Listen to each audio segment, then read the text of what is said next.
कई जगह दिव्य महापुरुषों के दर्शन हुए। दिन तो गंगा जी की धारा से 12-1 का समय होगा, जंगल ऐसे खंडहर बारंडा था, उसमें पड़े थे। देखा सामने से, पहले तो भारी सुगंध आई, मतलब ऐसी हमने कहीं सुगंध सृष्टि में देखी ही नहीं। फिर देखा गंगा की धारा से प्रकट हो रहे और हमारी तरफ आ, हम जैसे जैसे वो आते जा रहे वैसे वैसे जड़ होते जा रहे। हमारा शरीर हिल नहीं सकता, बिल्कुल जड़ता भाव एकदम।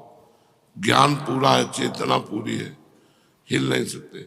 आए, हमारा सर अपनी गोद में लिया, ऐसे सहलाते हुए एक मंत्र बोले, वो अब भी जपते हैं। थोड़े समय वो अब भी जपते हैं, क्योंकि महापुरुष का दिया हुआ, किसी लाभ से नहीं, पर भगवान ही तो उस महापुरुष के रूप में आए और उन्होंने दिया। बस केवल सर में से हाथ फिराते रहे।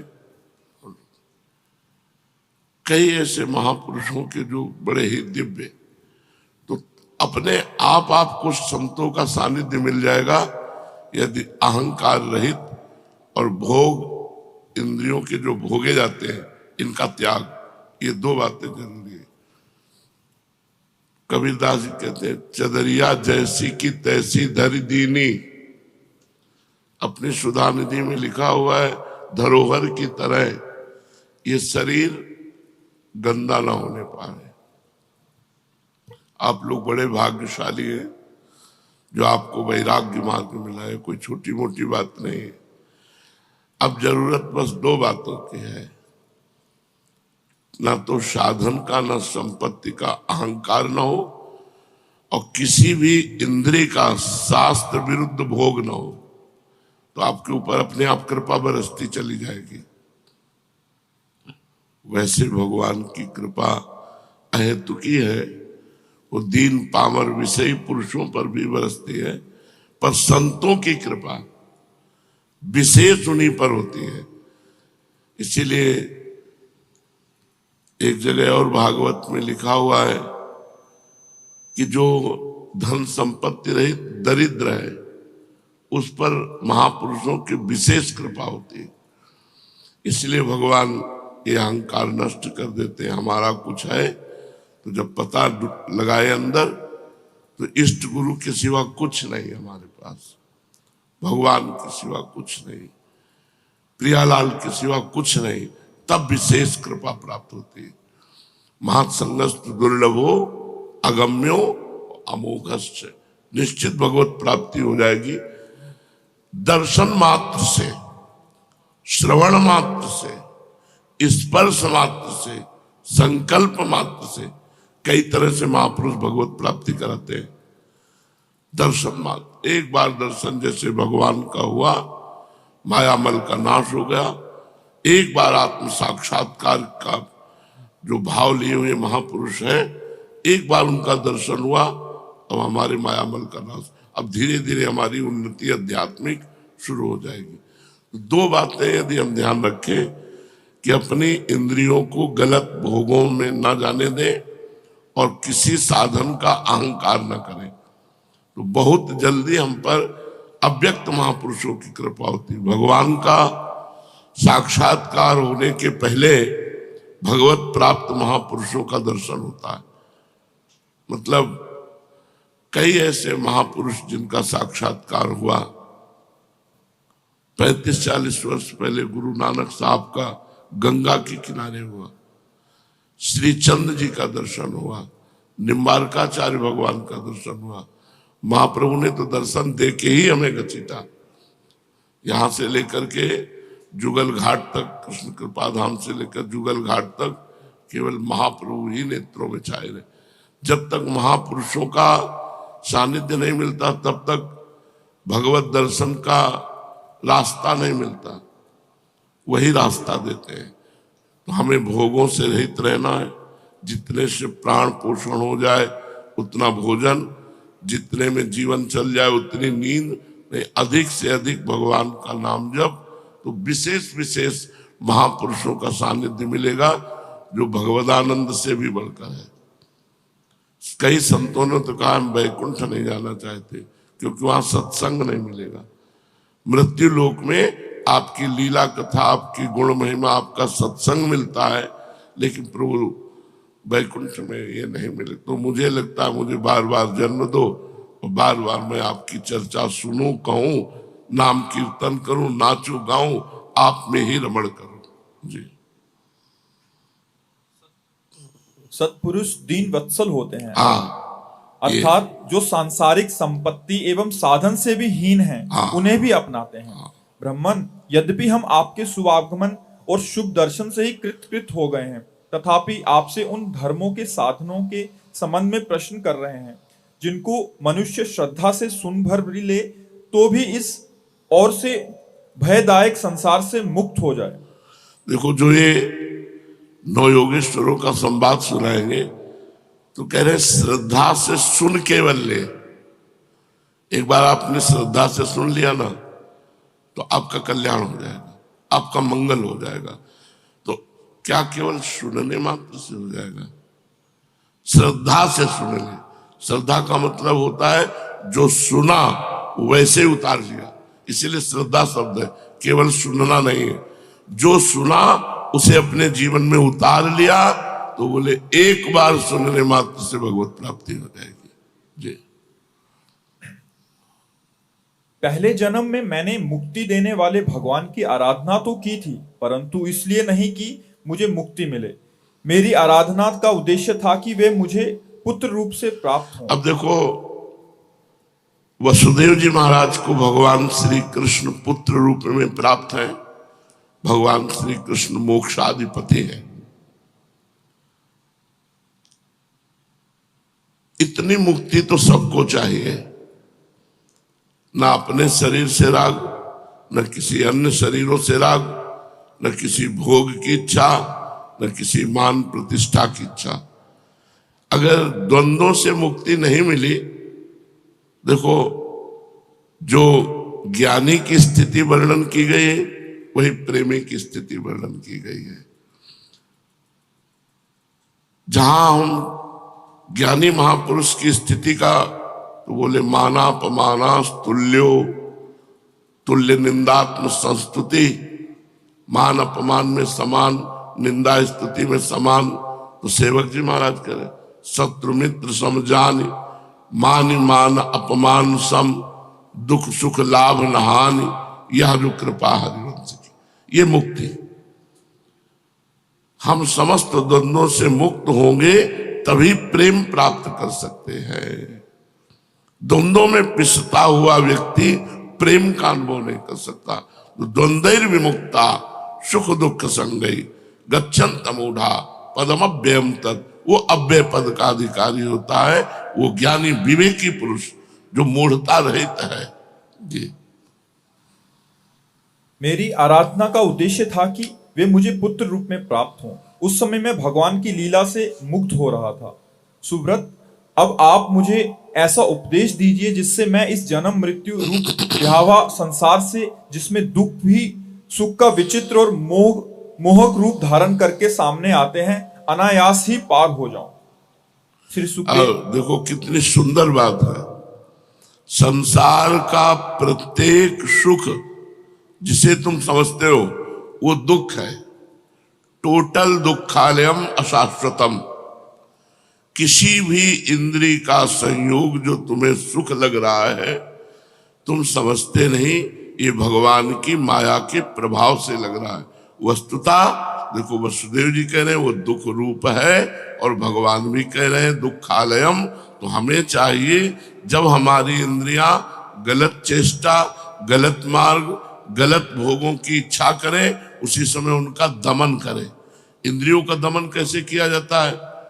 नाम जब चल रहा है और बार बार वो हमारे अंदर इच्छा प्रकट हो रही, उस इच्छा को बार बार हटा रहे। नाम जब चल रहा, माना ही नहीं अंत तक उस इच्छा को, तो वो इच्छा नष्ट हो जाएगी। वो 10 बार 100 बार मन पेश करेगा, हमें मानना ही नहीं। एक बार की बात कैकेयी जी ने हटा दी। मंथरा से कहा अगर दोबारा बोली तो तुम्हारी जबान काट लूंगी। जैसे दोनों आंखें व्यक्ति को प्रिय होती है, ऐसे मुझे भरत और राम प्रिय है। लेकिन जब दोबारा बोली तो कैकेयी जी काट नहीं पाई और उस बात को स्वीकार कर लिया। ये मन मंथरा की तरह सलाह देता रहेगा, आपको प्रपंच में फंसाता रहेगा। आपको काटना होगा भजन बल से। अगर आपका भजन नहीं चल रहा तो जो चल रहा है उसी का मनन हो रहा है, वो सब गंदा हो रहा है। आपको भगवदानंद का अनुभव नहीं हो रहा, उसका कारण है मन का विषयों का स्फुरण। जब तक ये बंद नहीं होगा, स्फुरण भी नहीं होता। ऐसा नहीं होता कि मन भूत भविष्य का चिंतन कर रहा है या भोगों का स्फुरण, कुछ नहीं, शांत जो चला रहे हो वही चल रहा है। पर ये आज थोड़ी चलेगा। अभ्यास योग युक्तेन चेतसा नान्यगामिना, जब हम बहुत अभ्यास करेंगे तब हमारे अंदर ये स्थिति आएगी कि शांत एकदम, बोलने का इच्छा नहीं, खाने की इच्छा नहीं, सोने की इच्छा नहीं, मिलने की इच्छा का नाश ही मोक्ष है, इच्छा ही बंधन है। सकल कामना हीन जे राम भगति रसलीन, जाहि न चाही कबों कछु, चाहना ही इच्छा ही यही बंधन है, यही भगवत विमुखता है। उत्तम बात है इच्छाओं का भगवान के चरणों में समर्पण कर देना। और कर पावे न कर पावे, आप तो वृंदावन वासी, विरक्त मार्ग भगवत उपासी, चाहे भले गृहस्थ हो, लेकिन यहाँ सब विरक्त है क्योंकि सब प्रियालाल के लिए आए हुए हैं। जी सुब्रत, अब आप मुझे ऐसा उपदेश दीजिए जिससे मैं इस जन्म मृत्यु रूप ब्यावा संसार से, जिसमें दुख भी सुख का विचित्र और मोहक रूप से धारण करके सामने आते हैं, अनायास ही पार हो जाऊं। श्री सुखदेव जी कहते हैं, राजन, बुद्धिमान वसुदेव जी ने भगवान के स्वरूप और गुण आदि के श्रवण के अभिप्राय से ही ये प्रश्न किया था। देवऋषि नारद उनका प्रश्न सुनकर भगवान के अचिंत्य अनंत कल्याणमय गुणों के स्मरण में तन्मय हो गए और प्रेम एवं आनंद में भरकर वसुदेव जी से बोले। नारद जी ने कहा, यदुवंश शिरोमणे, तुम्हारा ये निश्चय बहुत ही सुंदर है, क्योंकि ये भागवत धर्म के संबंध में है, जो सारे विश्व को जीवन दान देने वाला है, पवित्र करने वाला है। वसुदेव जी, ये भागवत धर्म एक ऐसी वस्तु है जिसे कानों से सुनने, वाणी से उच्चारण करने, चित्त से स्मरण करने, हृदय से स्वीकार करने या कोई इसका पालन करने जा रहा हो तो उसका अनुमोदन करने से ही मनुष्य उसी क्षण पवित्र हो जाता है, चाहे वो भगवान का एवं सारे संसार का द्रोही ही क्यों ना हो। कितनी बड़ी बात कह दी। भगवत द्रोही भी हो, विश्व द्रोही भी हो, अगर भागवत धर्म को श्रवण कर ले और कहीं पालन कर ले तो क्या करना है। अगर पालन कर ले तो और कुछ करना नहीं, वो भगवत प्राप्त हो जाएगा। और भागवत धर्म कोई कठिन वस्तु नहीं है। भागवत धर्म किसे कहते हैं, अभी वर्णन करते हैं। जिनके गुण, लीला और नाम आदि का श्रवण तथा कीर्तन पतितों को भी पावन करने वाला है, उन्हें परम कल्याण स्वरूप मेरे आराध्य देव भगवान नारायण का तुमने आज मुझे स्मरण कराया है। वसुदेव जी, अब देखो, तो अभी तक नारद जी क्या विस्मरण में थे क्या? नवम जब हम भगवत चर्चा सुनते हैं, जब भगवान की आप कोई बात करते हैं तो ऐसा लगता है कि मुझे अब स्मृति आई, जबकि स्मृति में ही डूबे हैं।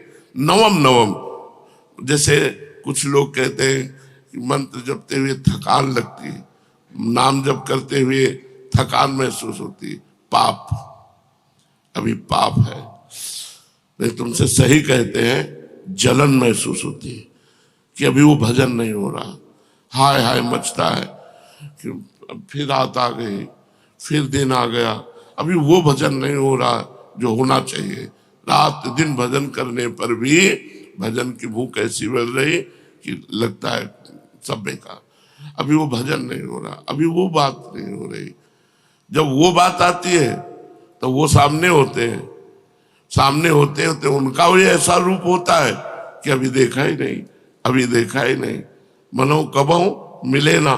तो प्रेम में प्रेमी को कभी अन्य चिंतन करने का अवकाश ही नहीं मिलता, क्योंकि वो अपने ही विषय से इतना अतृप्त रहता है, इतनी भूख रहती कि उसे अन्य विषय का कोई चिंतन करने का कहीं कोई भी गुंजाइश नहीं रहती। ये भागवत धर्म कोई असाधारण बात नहीं है, बिल्कुल साधारण बात है। अभी बताएंगे भागवत धर्म को स्वभाव से, संस्कार से, अनेक जन्मों की आदतों से, आपके मन से, तन से, वाणी से जो कुछ भी हो रहा है वो परम पुरुष भगवान को समर्पित कर दो, इसे भागवत धर्म कहते हैं।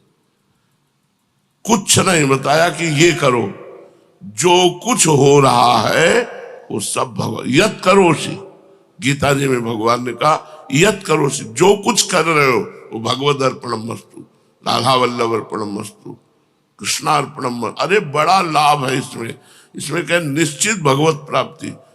जो भी किया, घर गृहस्थी, परिवार, व्यापार, नौकरी, सब भगवद अर्पणम मस्तु।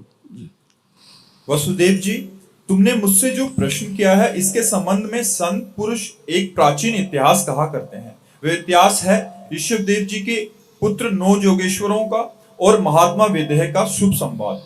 तुम जानते ही हो कि स्वाम्भु मनु के एक प्रसिद्ध पुत्र थे प्रियव्रत। प्रियव्रत के आग्निद्र के नाभि के पुत्र हुए हैं ऋषभदेव जी। शास्त्रों ने उन्हें भगवान वासुदेव का अंश ही कहा है। मोक्ष धर्म का उपदेश करने के लिए उन्होंने अवतार ग्रहण किया था।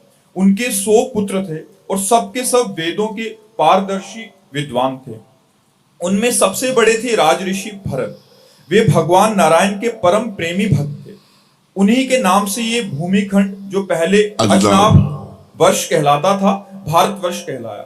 ये भारतवर्ष भी एक अलौकिक स्थान है, अलौकिक स्थान। महाभारत में हमने पढ़ा कि इसमें जन्म होना बहुत सुकृतवानों का काम। गंगा यमुना के मध्यवर्ती देश में, भारत में भी गंगा यमुना के मध्यवर्ती क्षेत्र में वास करना या जन्म लेना ये बहुत सुकृतवानों का। भारत पर जन्म, भारत में ये धर्म प्रधान देश है, यहाँ भगवत प्राप्ति का मार्ग है, अन्यत्र नहीं। अन्यत्र तो भोग विलासिता और नरक स्वर्ग, बस इतनी चर्चा है, भगवत प्राप्ति या मोक्ष आदि की चर्चा नहीं। ऋषि भरत ने सारी पृथ्वी का राज्य भोग किया, परंतु अंत में इसे छोड़कर वन में चले गए। वहां उन्होंने तपस्या के द्वारा भगवान की उपासना की और 3 जन्मों में भगवान को प्राप्त हुए। भगवान ऋषभदेव जी के शेष 99 पुत्रों में 9 पुत्र तो इस भारतवर्ष के सब और स्थित 9 द्वीपों के अधिपति हुए और 81 पुत्र कर्म कांड के रचयिता ब्राह्मण हो गए। शेष 9 सन्यासी हो गए। वे बड़े ही भाग्यवान थे। उन्होंने आत्मविद्या संपादन में बड़ा ही परिश्रम किया था। अब देखो यहां ध्यान देना है, परिश्रम शब्द है। भगवान की कृपा से साधन में तन्मयता होती है।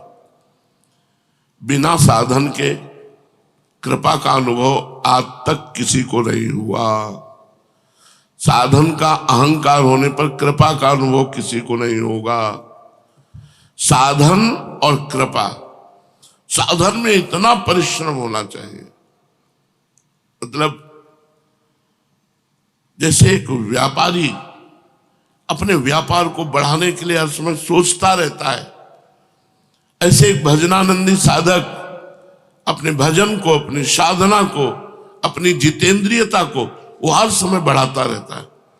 किस तरह से हमारा भजन बढ़े। बस रात्रि में सोने के लिए नहीं लेटते। जो भजनानंदी संत होते कि अब भाई हम शयन कर रहे, नहीं, मंत्राकार वृत्ति, और कब सो गए और कब चेतना उठी। जब चेतना तो मंत्र में बैठ गए। आज भी टार्च सिरा नहीं रखते, घड़ी में देखा 1 बजे। हम जितना अभ्यास बना लेते, जैसे हमारा पूर्व का अभ्यास है, तो वो अभ्यास अब भी शरीर महान कष्ट में होने पर भी वो अभ्यास मुझे चैन नहीं लेने देता। मुझे चैन नहीं लेने देता कि हम अब परे हैं। परिश्रम, देखो क्या शब्द लिखा है, उन्होंने आत्मविद्या प्राप्त करने के लिए बड़ा परिश्रम किया। भगवान परिश्रम देख के रिझते, ध्यान रखना। प्रमाद देख के, आलसी देख करके, सेवा चोर नहीं। कि कामचोर जिसे कहते हैं कि भैया यशोदा लाला को देखा कि बड़ी उद्दंडता कर रहा है, माखन खाए तो बात अलग, पूरे आंगन में फैला रहा है, और हमने डांटा तो डर भी गया है, अब डरने से कहीं भाग न जाए, तो उखल में बांधने के लिए पहले पकड़ना जरूरी है। तो दौड़ी, वहां बहुत महिमा की बात वर्णन करते हैं। भगवान दौड़ रहे, छोटे बाल गोपाल, भैया यशोदा भारी स्थूल नितंब और शरीर भारी, नंदरानी है, पसीना पसीना हो गया, चोटी के फूल गिर रहे, लेकिन लालन हाथ में नहीं आ रहे। धीरे से ऐसे देखा लालजू ने, मैया श्रमित हो गई। ध्यान देना, लालन पकड़ में आ गए, लालजू पकड़ में आ गए। कब पकड़ में आते हैं लालजू? जब वो देख लेते हैं कि अब ये श्रमित हो गए। मतलब बहुत कठोर भजन। मुखराय में पूज्य माधव बाबा अभी विराजमान है, लकीर के फकीर, शास्त्र सिद्धांत के अनुसार बीमार हुए, इनको भेजा, जाओ कुछ सेवा। मुखराय के ब्रजवासी जो कर देंगे कर दे। कठोर नियमों का पालन करते हुए अपने भजन की सुरक्षा, भजन की वृद्धि और भगवत प्राप्ति के लिए। और ये आज से नहीं, 20 वर्ष से देख रहे हैं बाबा का एक ही नियम। मुखराय से जो रोटी आ गई, मुखराय से जो दवा व्यवस्था हो गई, प्रणाम करो आप, तुमको बुरा लगेगा। मान, कीर्ति, ये सब जहर है जो लिखा है, महापुरुषों ने वैसा प्रयोग करके दिखाया है। हमारे को एक अवसर में दिया है भगवान ने, सच्ची माने, पर माया भजन नहीं करने देती, प्रपंच में लगा करके उस समय को नष्ट करती है। उसका काम है ऐसी बात डाल देना आपकी खोपड़ी खराब हो जाए, ऐसा कोई क्रिया बन जाना जिससे आप पश्चाताप में जले, वो यही करती रहती। भजन कब होता है? आनंद की उमगन आ रही, मंत्र चल रहा, नाम चल रहा है, आंसू बह रहे, भगवान की झांकी आ रही, एकांत में लोटपोट हो, ये भजन है। ये कब? बोले अध्यात्म विद्या में बड़ा परिश्रम किया, बड़ा परिश्रम। 2-3 घंटे रात्रि में सो लिया, 1 घंटे दिन में सो लिया, थोड़ा थोड़ा प्यार, राधा वल्लभ श्री राधा वल्लभ। अभी आप देखो चमत्कार ना होने लगे तो बताना, अंदर ही अंदर आपके ज्ञान, विज्ञान, भक्ति सब कुछ बढ़ने लगेगा। अब जब भजन नहीं है, देखो शरीर सेवा से शरीर पवित्र होता है। हमारी बात को अन्यथा मत ले जाना कि तो शरीर सेवा, जो हमारी शरीर शुद्धि है वो सेवा से होती, लेकिन मन शुद्धि सुमिरन से होती। शरीर पवित्र है और मन अपवित्र है तो गंदे विचार फेंकता रहेगा अंदर। मन को पवित्र करने के लिए सुमिरन अत्यंत आवश्यक है।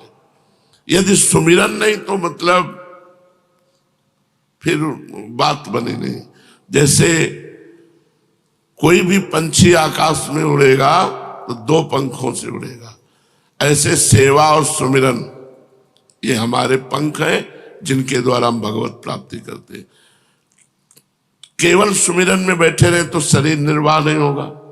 बड़े बड़े सिद्धों को भी हमने देखा है हाथ पैर हिलाते हुए। तो हम शरीर से सेवा और मन से निरंतर भजन और भोगों का संपूर्ण त्याग, यही परिश्रम है। बोले बड़े परिश्रम से अध्यात्म विद्या प्राप्त की। तो जब तक हम आलसी, प्रमादी, भोगी, तो फिर भगवान के मार्ग के पथिक कैसे बनेंगे? हमको चाहिए बिल्कुल जान की बाजी लगा दे, जीवित मर जाए उलट आप में समाए, यह दिलगीरी है। जिंदा मर जाना, जैसे मरे हुए पुरुष में इच्छा नहीं होती, ऐसे जीवित हमारे अंदर कोई इच्छा नहीं, एकमात्र भगवान के भजन की इच्छा। हम आपसे हृदय की बात कहते हैं कि भगवान के मिलन की चाह से भी बढ़कर बात है भगवान के निरंतर भजन की चाह। महापुरुषों से जो पकड़ा गया, भगवान से भी प्रिय बात है भगवान का नाम प्रिय लगना, और भगवान के मिलन से भी बढ़कर बात है भगवान का निरंतर भजन की चाह होना। भजन, ये हम महापुरुषों की बातें बता रहे हैं। अपने को लगता है यार भगवत प्राप्ति हो जाए, झंझट खत्म हो जाए, काम करो तो लोग मुंह मन। भगवत प्राप्ति अक्रूर जी को हुई, उसे मंतक मणि लेकर के चले गए काशी, भगवान से दूर। खास भगवत प्राप्ति तो है ही है, लेकिन अगर भजन नहीं है तो भगवत प्राप्ति का रंग नहीं आएगा। जिसको भगवत प्राप्ति हुई भजनानंदी और भजन में डूबा, भगवान की दिव्य लीला है, और भजन में डूबा भाव देह से भगवान की दिव्य लीलाओं में, और भजन में डूबा प्रिया प्रीतम उनके अधीन हो गए। जैसा वो चाह रहे वैसे प्रिया प्रीतम खेल रहे। तो परिश्रम शब्द आया है कि उन्होंने अध्यात्म विद्या के लिए बड़ा परिश्रम किया।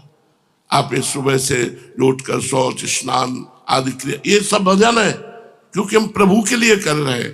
तो हमें चाहिए आलस्य और प्रमाद छू न जाए, और खान पान से थोड़ा उदासीन रहे। भजन सरस, भोजन जिसका नीरस, पक्की बात समझ लो। और जिसका भोजन सरस उसका भजन नीरस।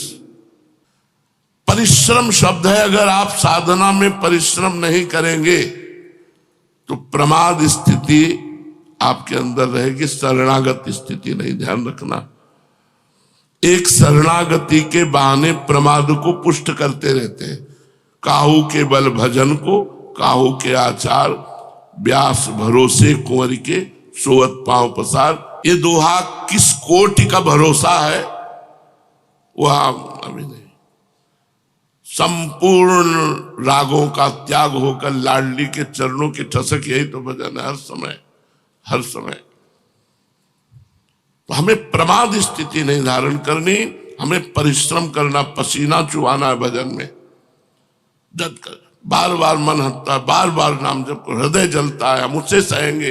काम क्रोध जला रहे, हम उसे सहेंगे। हम भूख प्यास सहेंगे, हम रात में जगेंगे, डट के भजन करेंगे, और इसी जन्म में प्रियालाल को प्राप्त होंगे। जी। शेष 9 सन्यासी हो गए। वे बड़े ही भाग्यवान थे। उन्होंने आत्मविद्या के संपादन में बड़ा ही परिश्रम किया था, और वास्तव में वे उनमें बड़े निपुण भी थे। वे प्रायः दिगंबर रहते थे और अधिकारियों को परमार्थ वस्तु का उपदेश किया करते थे। उनके नाम थे कवि, हरि, अंतरिक्ष, प्रबुद्ध, पिपलायन, आबिर्होत, द्रुमिल, चमस, करभाजन जी। वे इस कार्य कारण और व्यक्त अव्यक्त भगवत स्वरूप जगत को अपने आत्मा से अभिन्न अनुभव करते हुए पृथ्वी पर स्वच्छंद विचरण करते थे। उनके लिए कहीं भी रोक टोक ना थी, वे जहां चाहते चले जाते। देवता, सिद्ध, साध्य, गंधर्व, यक्ष, मनुष्य, किन्नरों, नागों के लोकों में तथा मुनि, चारण, भूतनाथ, विद्याधर, ब्राह्मण, गौओं के स्थानों में वे स्वच्छंद विचरते थे।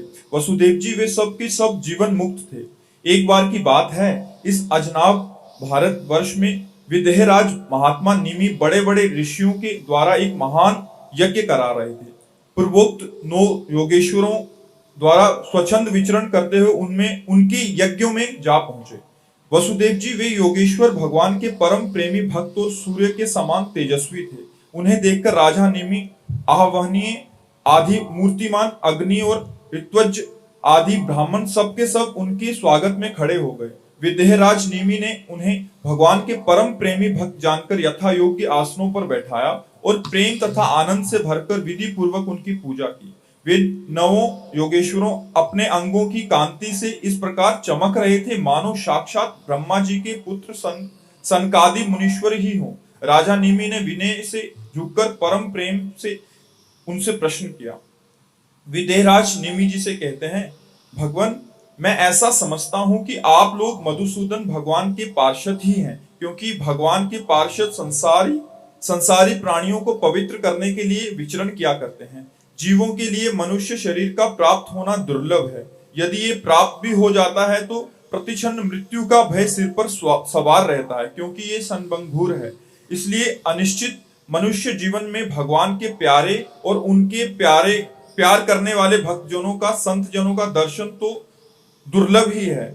इसलिए त्रिलोक पावन महात्माओं, हम आप लोगों से ये प्रश्न करते हैं कि परम कल्याण स्वरूप क्या है और उसका साधन क्या है। इस संसार में आधे क्षण का दो बातें पूछी, परम कल्याण का स्वरूप क्या है और उसका साधन क्या है। परम कल्याण मतलब भगवत प्राप्ति, उसका स्वरूप क्या है और उसका साधन क्या है। इस संसार में आधे क्षण का सत्संग भी मनुष्यों के लिए परम निधि है।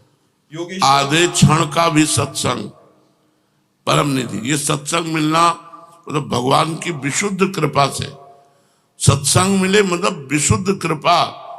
जब द्रवई दीन दयालु राघव तो साधु संगति पाइए, बैठ करके भगवत चर्चा होना बहुत बड़ी यज्ञ है, ये बहुत बड़ा कार्य है। इससे निश्चित मन की मन, आप लोग आए भी इसी से तो हो, सत्संग के प्रभाव से ही तो संसार का त्याग करके वृंदावनवासी भगवत उपासी बने हो। जी योगेश्वरों, यदि हम सुनने के अधिकारी हों तो आप कृपा करके भागवत धर्म का उपदेश कीजिए, क्योंकि उनसे जन्मादि विकार से रहित एक रस भगवान श्री कृष्ण प्रसन्न होते हैं और उन धर्मों का पालन करने वाले शरणागत भक्तों को अपने आप तक का दान कर देते हैं। देवऋषि नारद जी ने कहा, वसुदेव जी, जब राजा निमि ने उन भगवत प्रेमी संतों से ये प्रश्न किया तब उन लोगों ने बड़े प्रेम से उनका और उनके प्रश्नों का सम्मान किया और सदस्य तथा ऋत्विज के साथ बैठे हुए राजा निमि से बोले।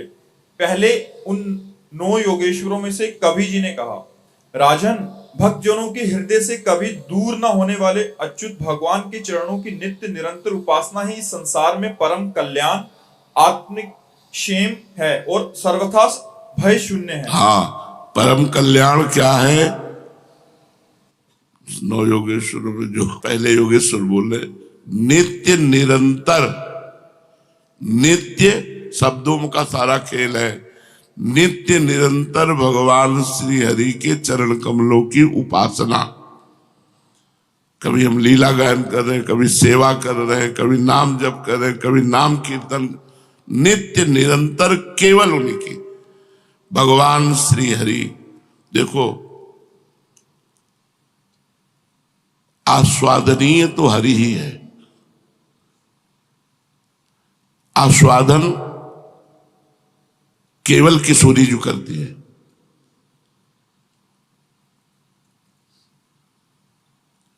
आस्वादन केवल किशोरी जो करते हैं श्री कृष्ण का, दूसरे की सामर्थ्य नहीं। अगर कोई आस्वादन कर पाया तो किशोरी जी की कृपा से श्री कृष्ण का आस्वादन कर पाया। जैसे अपने ही आत्मानंद का रसास्वादन करने के लिए श्री कृष्ण ने राधा रूप धारण किया, अपने ही आत्मानंद का रसास्वादन करने के लिए। तो अब आपको समझ में आ रहा है। और हम कह रहे हैं किशोरी जी ही ऐसी कृपा करें तो श्री कृष्णानंद भगवदानंद की अनुभूति, श्री कृष्ण का रसास्वादन नहीं कर पाया कोई। आज तक अगाध रस समुद्र है, उनका रसास्वादन केवल किशोरी जू ही कर, और अगर कोई कर पाया तो किशोरी जू के कृपा भाव से ही कर पाया। यद पाद पद्म नख चंद्रमणि छटाया विस्फुरितम किमपि गोपवधू स्वदर्शी पूर्णानुराग रस सागर सार मूर्ति साराधिका मई कदापि कृपाम करोति। राधा दास से मपास्य प्रेतते गोविंद संगासया सोयम पूर्ण सुधारुचे परिचयम राकाम विना कांक्षते। अगर राधा चरणों का दास्य नहीं है, श्री जी के चरणों की उपासना नहीं है, तो गोविंद का सम्यक रूप से रसास्वादन नहीं किया जा सकता। जैसे पूर्ण चंद्र का दर्शन पूर्णिमा के बिना नहीं हो सकता, ऐसे किशोरी जी के बिना परमात्मा तत्व का अनुभव नहीं हो सकता। जो हमारे परमात्मा है, रसघन मोहन मूर्ति। अरे आप इनको साधारण समझते क्या? क्यों? दृष्टैव चंपक लते चमत कृतांगी, देखते ही चंपक लता की तरह चमत्कृत हो जाती है लाडली जो। ऐसे लालजू सुंदर है, ऐसे लालजू का रसास्वादन तो सिर्फ लाडली जू, जैसे आत्मानंद का रसास्वादन करने के लिए भगवान राधा रूप हुए। प्रभु ही तो राधा रूप हुए, प्रभु के हृदय का आह्लादी तो राधा है। तो हम लोगों को तो बहुत बढ़िया मार्ग मिल गया। अगर राधा दास नहीं है तो मोहन का स्वादन नहीं, और राधा दास से जो है वो मोहना स्वादिते स्वयं राधा दास का रसा स्वादन पर ब्रह्म परमात्मा रसघन मोहन मूर्ति श्री लालजू महाराज करते हैं। तो श्री जी के चरणों का आश्रय लेकर निरंतर हरि की नित्य निरंतर उपासना, यही परम कल्याण का स्वरूप है। नव योगेश्वरों ने बताया नित्य निरंतर भगवान श्री हरि के चरण कमलों की उपासना ही परम कल्याण है, ये श्रेय है, यही श्रेय है।